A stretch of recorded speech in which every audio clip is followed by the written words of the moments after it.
To that, and with me now is the Scottish Conservatives Constitution spokesperson Adam Tompkins.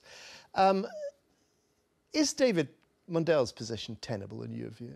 I mean, he promised. Of course, it is. I mean, what's happened this week is what I have described as a deeply frustrating and disappointing delay. There's no change of direction or change of policy on the British government's part.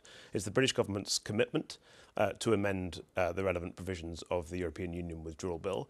We had hoped that we would be able to do that in the House of Commons for various reasons, including reasons connected with Damien Green's resignation just before Christmas. It's turned out not to be possible to do that. We're still committed to doing it. We just now have to do it in the House of Lords rather than in the House of Commons. And is Mike Russell correct? Mike Russell says that the British government has accepted that this contentious clause 11. Just to explain to people, this is the clause which basically seems to contradict the Scotland Act.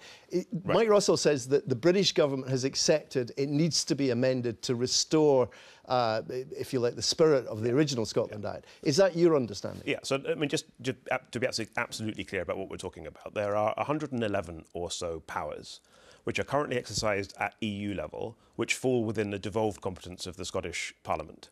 And the question is, what happens to those 111 powers when we leave the European Union? Do they come to Scotland, or do they come to Westminster, or are some of them shared? Yes, the basic issue is whether things are assumed to be devolved unless they're reserved under the Scotland Act, or the opposite under the current Clause 11. That's right, and there is a fundamental principle on which Scottish devolution rests and has rested since its creation 20 years ago, which is that everything is devolved unless it is expressly reserved. And that is the principle that Clause 11 needs to be amended to comply with. And that's our position too. That is, as Mike Russell correctly said, that is the position not just of the SNP, it's the position of everybody in the Scottish Parliament. It's the unanimous position of the Finance and Constitution Committee, a committee on which I sit in Holyrood. And it's relatively easily done. I mean, this does not have to be difficult. The reason why there is a hold-up is because it is important that some of those powers, not all of them, but a minority of those powers are exercised by Holyrood subject to UK-wide agreements, so that there isn't an inadvertent pulling apart of the United Kingdom as a result of Brexit. But that seems to be accepted by the SNP.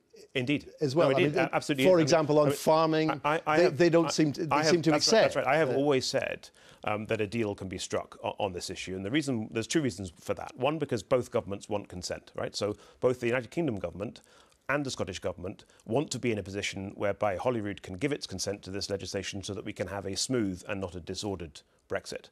And both governments also accept that there will be a need for what are called common frameworks across the whole of the UK or across Great Britain, as the case may be, that will govern how some of these powers, not all of them, but how some of these powers will be exercised.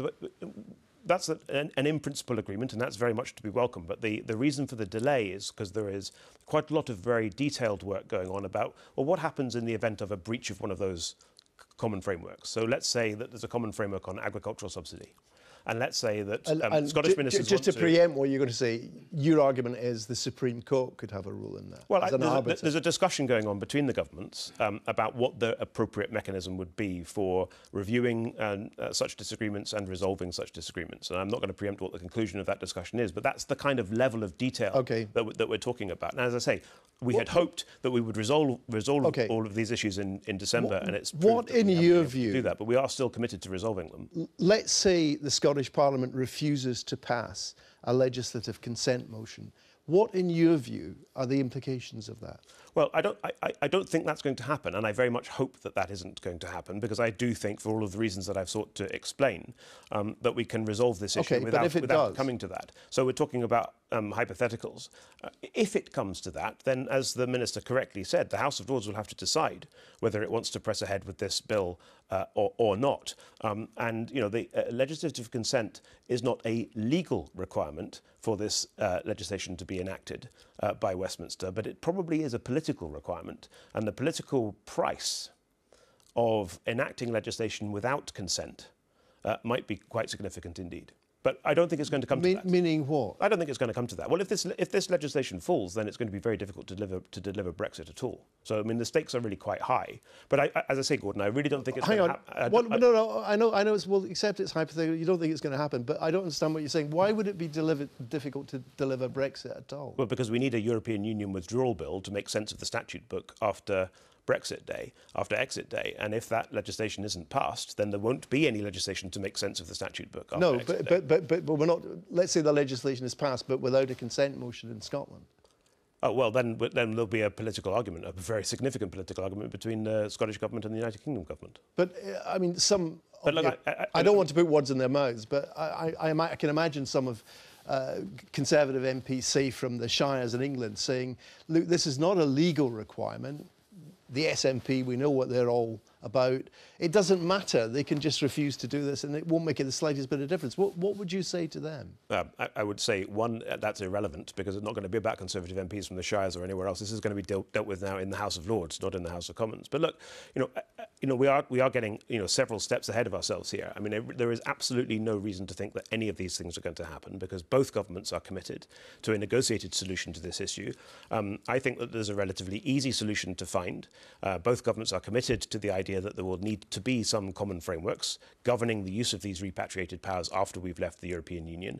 And we are in the process now of just bottoming out what those common frameworks will look like, how they will be agreed, how they will be negotiated, and then how they will be policed. And there's no reason to think just to save time that can't happen. Just to save time, instead of you repeating it, I'll just repeat it on your behalf. You don't think it will come to this. But I'm just struck by you saying that if a legislative consent motion is not passed by the Scottish Parliament, somehow Brexit can't happen. What do you mean by that? Well, Brexit can't happen unless this legislation is passed. Or an equivalent of this legislation needs to be passed. This legislation isn't an accident. This legislation is needed in order to deliver a legally secure Brexit. So that's the nature. But why does a legislative consent motion have to happen for the legislation to be passed? Well, as I've already explained that, it doesn't have to happen as a matter of law, but it's a constitutional principle that the United Kingdom Parliament will not legislate on matters that fall within the scope of the devolved competence of the Scottish Parliament without the Scottish Parliament's consent. That's a very important principle of our constitutional and devolution arrangements, and it's always been adhered to, and I think we should expect that it would always be adhered to in the future. If that legislative consent motion is not passed and this bill, as it will eventually do, comes back to the House of Commons, would the Scottish Conservative MPs there support? Okay, now building hypothetical upon hypothetical upon hypothetical. And look, it's not my job to tell the Scottish Tory MPs how to vote in the House of Commons, but I mean, I really don't anything that happens in the future is by definition hypothetical. We sit here and talk about what happened 3 years ago if you want, but there's not much point. I don't think any of these things are going to happen. My point is that there is a vision of the future in which none of these things occur. None of these things needs to occur. We're nowhere near any of these things occurring at the moment. So let's focus on what we can manage. And what we can manage is a negotiated settlement, an agreement between the two governments about how this legislation needs to be amended in order to ensure that MSPs like me can and will give our consent to it in due course. Now, do you accept Mike Russell saying, well, he didn't actually say, but that he is, in fact, negotiating in good faith? Yes. I think both governments are. You don't suspect the Scottish government might come along and say, oh, well, we're adding other things in now before we'll agree to a legislative consent motion? There's no sign of that. But look, I mean, I was elected to the Scottish Parliament a year and a half ago to oppose the SNP, and it's my job to be suspicious of the SNP and to be on my toes all the time about the kinds of tricks that they might get up to. But no, there are good, cordial, professional working relations, both between the Scottish Government and the Scottish Conservatives, and also between the Scottish Government and the UK Government at the moment. And there's no reason to suspect that anybody is acting in bad faith over this. All right, Luke, we'll have to leave it there. And Adam Tompkins, rather. Thank you very much indeed. Now,